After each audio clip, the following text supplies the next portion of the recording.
నమస్తే, welcome to our channel. నేను మిషాల్ని. 30 ఏళ్ల క్రితమే మూసీ అభివృద్ధి ప్లాన్ హైదరాబాద్లో.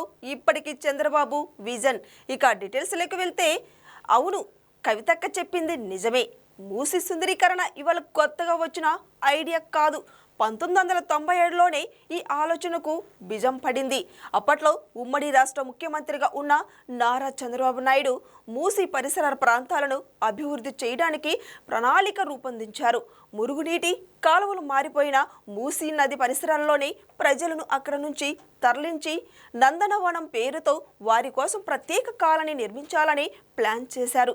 ఆ తర్వాత కాలంలో వైఎస్ఆర్, కేసీఆర్ ప్రభుత్వాలు ఇదే ఆలోచనను ముందుకు తీసుకెళ్లే ప్రయత్నం చేశారు. హైదరాబాద్ విశ్వనగరం అవ్వాలంటే మూసీని ప్రక్షాళన చెయ్యాలని దాదాపు 30 ఏళ్ల క్రితమే చంద్రబాబు ఆలోచించారు. ఆ దిశగా మొదటి అడుగులు వేశారు.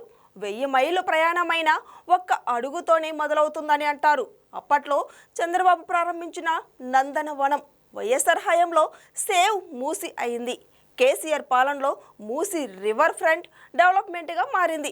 ఇప్పుడు మూసీ సుందరీకరణ ప్రాజెక్టుతో రేవంత్ రెడ్డి ప్రభుత్వం భారీ ప్లాన్ సిద్ధం చేసింది. కుతుబ్ షాహీలు నిర్మిస్తే అసాఫ్ జాహీలు అభివృద్ధి చేసిన హైదరాబాద్ నగరం చరిత్ర గురించి మాట్లాడుకుంటే చంద్రబాబు ముందు, చంద్రబాబు తర్వాతే అని చెప్పుకోవాలి.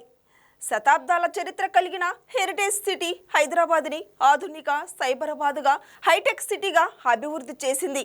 చంద్రబాబు విజన్, పట్టుదల, కృషి. అన్ని విషయాల్లో ఆయనను వ్యతిరేకించే వాళ్ళు కూడా ఒప్పుకుంటారు.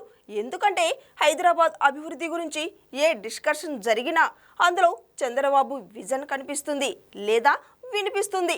మూసీ సుందరీకరణ డిబేట్లో తెలంగాణ జాగృతి నాయకురాలు కవిత చంద్రబాబు ప్రారంభించిన నందనవనం ప్రాజెక్టును గుర్తు చేయడమే అందుకు ప్రత్యక్ష ఉదాహరణ. ప్రజలకు మేలు చేసి పనులు చేస్తే ఎప్పటికీ చరిత్రలో నిలిచిపోతారని ఈ ఉదాంతం రుజువు చేస్తుంది.